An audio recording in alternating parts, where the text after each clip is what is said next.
Welcome back, Trina. Hi, Karen. Actually, we're pre-recording these, and now I'm thinking I don't know what order they're playing in, so it might not be welcome back. This actually might be the first one. This could be the first in which one. case, welcome. Thank you. Again, or for the first time. Again, or for the first time. Great. So we're going to be talking about a piece called Racism in the Ranks that you did.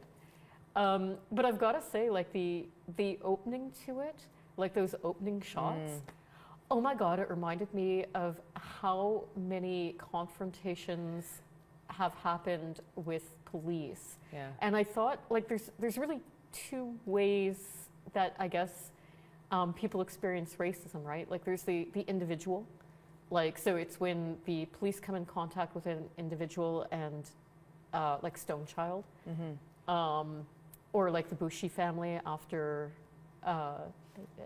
he was killed, the way they treated the family and the mother. Or there's the more systematic way. You think of Burnt Church, you think of Kanesatake, Gustafson Lake, Ipperwash, Caledonia, Cocomville. I know, when I was doing that montage, like, and I just wanted to provide context. You really start to, when you start to think about something, you really realize how many examples there are and how far they go back. Yeah. And especially in that piece, of course, for the RCMP. I mean, you can go back to the formation of the RCMP, but yeah, you have these like sort of iconic, and I didn't even include like Gustafson Lake and like there's like in BC, you know, in the RCMP there, and it was sometimes I find when you do these documentaries and you start the research and you start by looking, okay, well, what's happened in the past, it was eye-opening.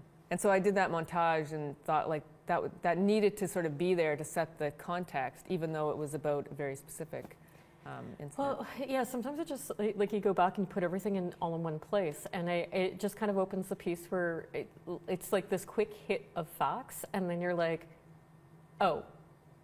You know, whatever I was thinking, like, well, you know, because we go into these pieces and go, well, was it racism, or was it racism, or was it really racist enough to make a fuss about? You know, like where does it? And you just see it, and it's just like it becomes sort of undeniable. Yeah, and I find like you know, you have these like iconic images. I mean, Ozzie Michelin took that iconic you know, picture of Amanda Polchis, the Mi'kmaq woman who's kneeling before this line of, you know, officers with their eagle feather, and I mean that just like went viral.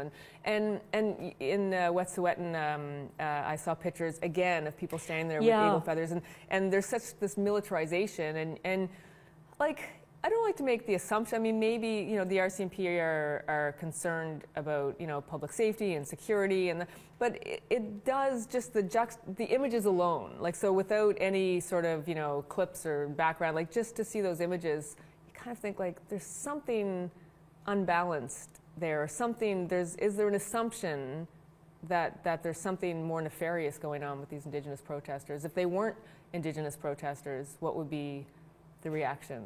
Yeah, well, I mean, I did the Ottawa Bureau. There were all sorts of protesters. There were farmers that went and blocked roads, and I think in the capital of Ottawa, when people are taking action on the streets or on the Hill, there is like sort of a safety bubble there because of where it is. But I guess it's also the question of even if the officers executing the injunction, like even if in their hearts they're not racist people, it's the fact that there is an injunction. It's that systematic, like the reason that you're there is because there are people who have never signed a treaty, who, you know, like still own the land according to them, but Canada thinks something else. And this is the big unsettled question for the country. It's one we can't get at. And this story, because racism in the ranks, which is what we're talking about, but I've come on to this theme I did the documentary on and just news coverage on the Labrador land protectors in Muskrat Falls, who also similarly like faced, you know, a court injunction, RCMP, and we saw it in Elsipogtog with the anti-fracking protests and the Mi'kmaq and the RCMP, and then I did it again, like Law of the Land, which was on the Tyendinaga, which was OPP, but using a framework for how to deal with Indigenous critical incidents, or Aboriginal critical incidents, I think they call it. that is very similar. I think the RCMP have sort of copied that. Like it's a very similar sort of framework that they use. But when you see there's the land disputes in particular create a different sort of dynamic that should be policed differently. So court injunctions, it's very difficult for Indigenous people to get the court injunction to prove like a loss of culture or a loss of land. Like courts work on very specifics, like you need to prove that there's going to be harm. Well, companies can do that. Well, I'm going to lose money, right? And then the courts go, oh, okay, right? And then the police become the arm of that court injunction. But in the larger picture of justice and what's right, like it's a court injunction, and even there's discretion. And so I'm not always convinced that coming in with armed. Very much the optics of it always looked to me, and didn't Elsa Bukduk, and I think people would say this again in Unstoten. I remember we started with the sharpshooters.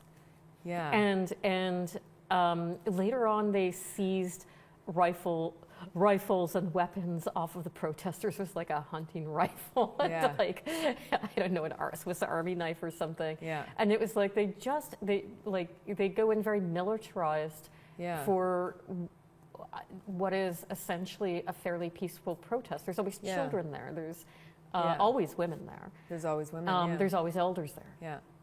And the optics of it always look very much like the corporate interests are protected, Mm-hmm. and Indigenous people are sort of on the other end of those rifles and pepper spray and whatever. But yeah, you're right. Like and racism in the ranks. It was very much because you have that sort of institutional level racism where, I mean, the police they're for the state, right? That's just their function. So the very function of the RCMP and other police services is to protect the interests of the state. So if Indigenous interests are in conflict with state interests, which is what we're seeing now playing out,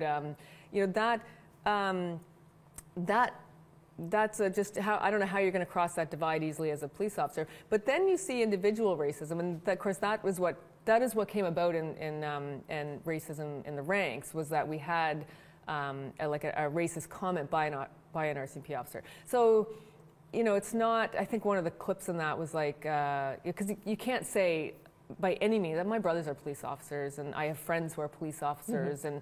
and so hashtag not all police officers. Yes, exactly, right? Like obviously not all police officers are racist, but when, I think it was Larry Hay said, when you have a few bad apples, but when you have those bad apples for decades and mm-hmm. you still have those, there's something wrong with the barrel, is how he put it.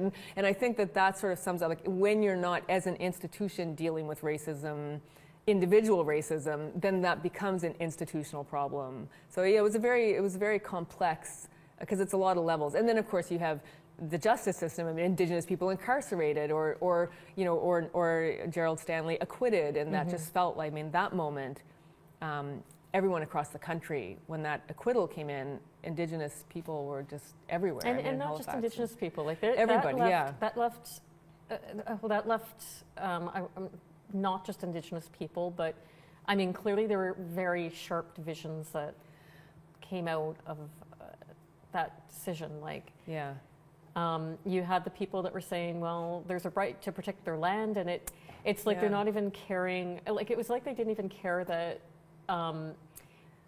Colton Bouchier had been shot. Like, that wasn't the issue for it. It's like you just kind of have a right to shoot people on your land. Which is not the way the law works. It's not the way the law works, but it's like they don't care if that's the way law works. Yeah. It's like that's the way they think the law should work, and that's what they're going to argue. And with a jury decision like that, the jury doesn't have to explain mm-hmm. why they came to that decision. And so you have this, we don't know, right? We don't know why maybe they just believed him. Maybe they felt like he had the right to defend his property. Maybe they believed this misfire, defense that he had. But it was the reaction and the backlash and the rhetoric that you saw before and after that. And you're right, like, it was divided. You had Indigenous people rallying and so heartfelt, and then you had these. I remember listening to a CBC call-in show, and I was like, Oh, wow. Like, there's like people out there who just look at the world completely differently than I do. Wow. Yeah, it was eye-opening. And we're going to get a little bit into the quote that, or like what you found that started this out. But before that, I was remembering because you did cover Burnt Church Part 2, really. Yeah. And there was one story that you did, and this is one of the things I've always loved about your journalism. You always ask like these really smart questions that other people don't think about. Why? Well, why is the other one? But it's like, what's going to happen? You know, or how is this, you know, like you just take these different angles on it. So one of the stories that you did at Burnt Church or afterwards is you said, what's the impact on these kids who've watched their families get arrested? And you did a story about how the community was actually trying to help the kids and coax the kids. But that's part of how we're growing up. Those kids back then would be what, like 20-ish now? Yeah. Maybe a little older. Older, yeah. And, you know, I've been on these barricades too. And, you know, I was thinking the same thing. I was at Cocomville, and one of the elders took all the kids and put them in a circle and started telling them, well, this is our land and this is the story of our land. And here are people who are trying to take something from us, and we have to stand up for the land. And then she gets arrested. And, you know, like this grandmother figure in their lives. So this, on the flip side, is how we're socialized. Yeah, and, you know, it's funny though, because not every impact is negative, out of a negative event is necessarily negative. And one of the things that I find is that, and I saw it a lot, like in say the anti-fracking protests in Elsipogtog. Well, not in Elsipogtog, in Rexton, which is near. Elsipogtog is the Mi'kmaq community that's nearby. But they were predominantly, and actually the Mi'kmaq people had come sort of from all around Mi'kma'ki that summer. I had come back. The protests were already sort of underway in 2013, and I started back with APTN after my extended 7-year mat leave back in November of 2013. And so, like, I mean, I basically started work and then just, you know, was covering that in depth for weeks and going back and back and back. But one of the things I find is that that kind of event for people who are involved, it's not all just confrontation and conflict. No. And there's a community build, there's identity building, there's a real clarification of like values, and that becomes stronger, I find. And so I think that when you see, like, when younger people, I don't recall the outcome of that story, the one I did for Burnt Church, but I do know, like, someone like Curtis Bartebogue, who would have been like a teenager at the time, and I mean, I've you know, now, like, he made a run for the NDP. He's a fisherman. He's active in his community. Like, you know, you should really do a follow-up and go find those kids. Yeah, like, to see, because I mean, obviously, like, and he's very solid in his, you know, knowledge of Indigenous rights. And honestly, I'm always amazed that you can go into any Mi'kmaq community, and I'm sure you could do this across the country, and people know, like, anyone know, they don't have to be a lawyer they'll know their treaty rights, and they'll know all kinds of, like, background and context and important things. And I find that when you have conflict, that knowledge gets deeper and stronger. So it's not always a negative. It's not always and I think, I don't know, has there been, when we look at something like Colton Bushy, has there been a positive? That might be a little too early to tell. I mean, but you did see that rally, and you saw support, like you saw it across the country. We see it again with Unistoten and Wet'suwet'en. You see these rallies, you see this, like, sort of support, people coming together. And, yeah, I mean, I think there's one point where, because we were covering, and this is what happens, there's rallies in every city, and so, you know, from a news perspective, you want to say that they all happened, but you don't want to say the same story over and over again on the newscast. So you kind of ask your reporters to look for different angles, or you assign them different angles. So Tom in Montreal, I said, talk to the non-Indigenous people there, because there's a lot of non-Indigenous people showing up, and I didn't see this 10 years ago. So yeah. I think that's something that's come out of reconciliation and a greater awareness. Yeah. I think Black Lives Matter has really reached out, because they're seeing, and we're seeing, a relationship speaking of police, with racism on the force and how our people are treated. And the LGBT community also came out because they relate to that marginalization. Yeah. I know, no, I say positive change like in a certain way, but in a lot of ways it's really frustrating because having done that piece, and the RCMP, like I really negotiated with them like to say it's very important you go on camera because like I did a piece with on the OPP for Law of the Land, and they were never going to go on camera. And I was like, and I kept persisting because I feel like it's important.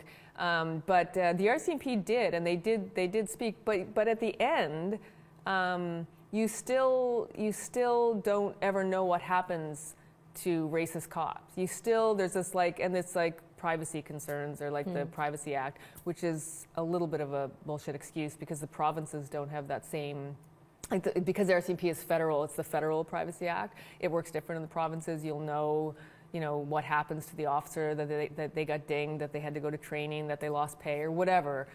And you don't know. And I think that like, so it's a little because like you do this piece and you do this and you're like, yeah, and then did anything change? Does anything change with public? I don't know. It's so important with that police officer in Ottawa that you did see exactly what happened. Yeah. And he was so open with what he did. He owned it, and he was really trying to move forward. And I thought that it was hopeful. But it was good. It was important, I think, for people to see it, and so much that we don't know what happened. We don't know what happens, like with the officer who made that initial comment that started this whole story. I still don't know what happened to her. Well, we had a little bit of a follow-up, so we know a bit. But let's talk about that because there was a decision that I had to make, and I'm still not sure I made the right decision. I regret it sometimes, but go ahead. Okay, so I am finishing a documentary for Investigates. I don't know what it was for. I think it might have been History Decolonized. And so I'm still working on it. I'm like doing the social media boards. I'm like, there's still like the documentary is done editing it. I don't know if it had aired yet or not, but I'm still like working away on my computer and doing stuff. And that day I get a message from someone I know who said, you need to get in this group and you need to see what someone posted.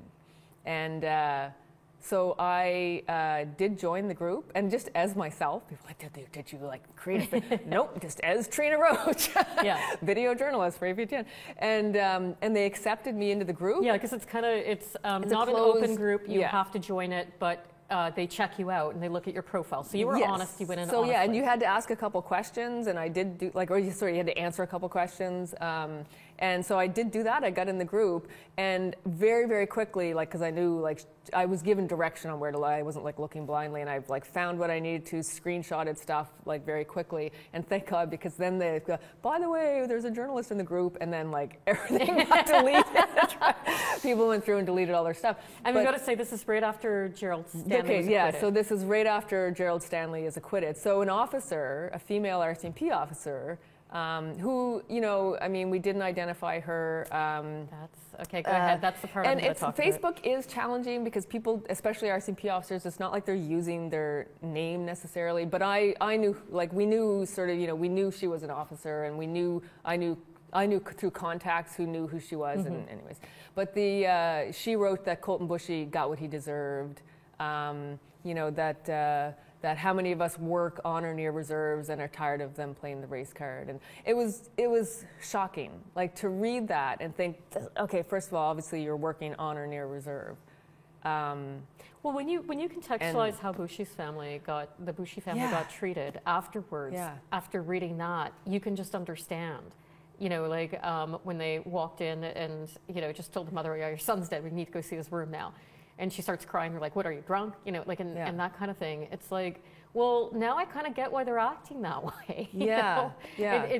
When you see that, your brain connects the two. And it was exactly not the same police officers, but you think, well, if somebody would write that, then if they're comfortable enough writing that in a post in a group that has like 5,000 members, and then debating the point with other officers who are Indigenous officers who are responding, saying, "Whoa, like that's not point," and only the comment sat there. like unchallenged, like for a period of time until an Indigenous officer saw it and was like, whoa, you can't, this is wrong, and then got into a debate. And this other officer is defending her point of view. And she's not the only one, right? Mm-hmm. So then I'm going through screenshotting. And Kathleen Martins, our veteran reporter, and a former Investigates reporter now with News, but she worked with me to produce that initial story because we wanted to do it quickly, and I was going to hold on to it, but it hit social media because social media, we always get scooped by social media, and so then we had to move very quickly. But I was kind of screenshotting, and there was the problem was it wasn't just that one comment. It was like there was other officers, and you can tell when somebody either you can find them on LinkedIn or whatever. Like there's ways to find, or they're identifying themselves as an officer who has worked in communities, and then goes on. And so this was all in the closed Facebook group. Like it was disheartening. And sometimes as a reporter, like you're doing stories, and you don't always you're just very sort of. I don't know, neutral is not the right word, or objective, but you're just doing the story. You're a technician at some points, right? Like just, doing the story, meeting a deadline, producing it, writing it. But I remember when I read that, I was like, I stepped back. I was like, come on, Right? And just because I know officers, and I know really good officers, and I'm like, and Indigenous officers who, because that story went on, who reached out to me as sources about the secret Facebook group, which had 10,000 members for RCMP members only, where there's more. There was a year's worth of racist comments. And so it's hurtful for other officers, right? It's not just hurtful for the public or for Bushy's family.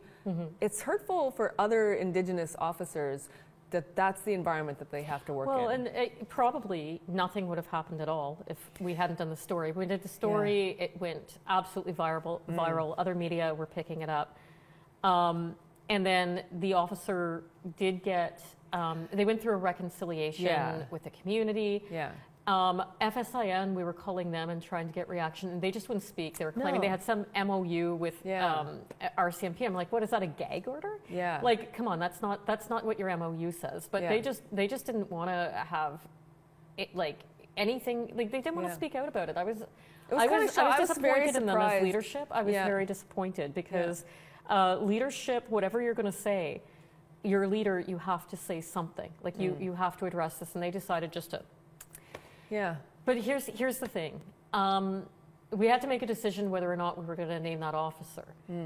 And I sat there and I thought about it, and we often have, almost in every other case we have, and I said no, because the tension was just so high in the community. I thought, she's going to get doxxed, and there's going to be people threatening, and things are going to go out of hand because there's going to be those people on the edge. And I kind of, I don't want to say I didn't care, because whatever she may have said or thought, she's still a human being. But it's one of those things. I didn't really seriously think any harm was actually going to come to her. I just thought it would be all social media. But my fear was if we released her name, that would become the story. The story would become that she was now the victim of these mean Indigenous and left-wing people that were bullying her. And I was like, I don't want that to be the story. But I wonder if I should have released the name, because it would have been a lot easier for people to know that when they encounter that officer, that she's the one who says that. I think they do have a right to know that. It's a hard challenge, and I think that part of, because we didn't release the name, and the RCMP would never, and that really was then I was like, well, I need to do a whole documentary on this, because the terms like public safety get thrown out there. It's just this line, and we hear it in Wet'suwet'en, we hear it all the public safety, and it's like, well, aren't Indigenous people part of the public? What about the safety of Indigenous people? Yeah, what about my safety when I encountered this officer? What about my safety if this and then when I got into the other group and saw comments from BC, from an officer in Labrador, and I'm like, did he police the Muskrat Falls protests with the attitudes that he has? He had referring to Indigenous people as spoiled children, and a reference to getting in trouble for some of his comments. Like, so in the post is about him getting in trouble, and then like eye roll and some jokes from other guys. Oh yeah, got the district commander's officer again. Assume the position, and it's all just a joke. It obviously had zero impact on his attitudes or thoughts, or even his post, because he kept posting. He posted more offensive stuff, and so it kind of to me then it was worth an exploration. Like, how are they dealing with this as an institution?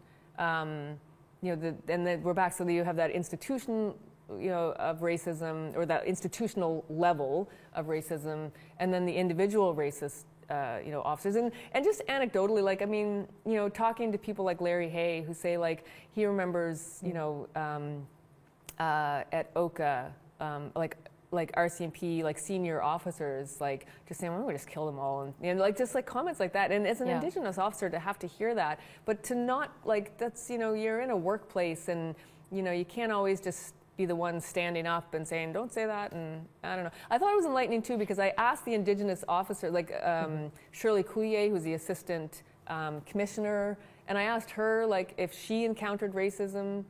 She's from, I might mix it up, Ganasatagi, I think. She said yes, and she just described how she dealt with it personally. I don't remember if that made it in the doc or not, but I thought, well, you shouldn't have to deal with it on a personal level, like confronting the person who just said something offensive, right? There should be some process, right? Like, I mean, as an individual, that's a hard thing, to do, to stand up to a superior or someone else and do that. There should be a process in place. And it was clear to me that if there is, and there is a process in place, but I'm just not sure how effective it is.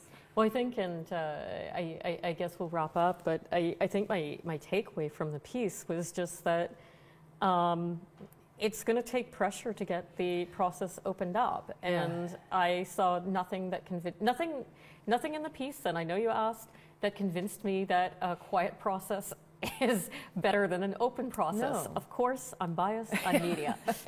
We always want to know. I just want to know who said it. I just want to know what you did. I just want to know. I just want to know if the slap of the hand, fixed the problem. Yeah, and I don't think it did. And so it'll be, and actually, because with Elsa Bukduk, there was like 200 complaints to the RCMP watchdog, the Civilian Review and Complaints Commission. That's still underway. Now we're into 2019, and that's a process that's still underway. And I just, I wonder, like, we had a similar report and review done in BC. Now you have another, situation unfolding in BC. So, I mean, at some point, like, are we just going to keep doing this again and again and again? I don't know. I don't know. It's the way it's gone so far. Maybe we're inching forward. Like, each time we roll the wheel, we're like in a different, space, I hope. But I'm an optimist. Even after this long in journalism, I'm an optimist. Good. We can end on an optimistic note. You are an optimist. It's all going to be okay. It's all going to be okay. That's the mom in you. Yes, that's right. Yeah. Well, thanks again. Or thanks for the first time. Depending on the order in which these air. All right. Thank you, Karen. Okay.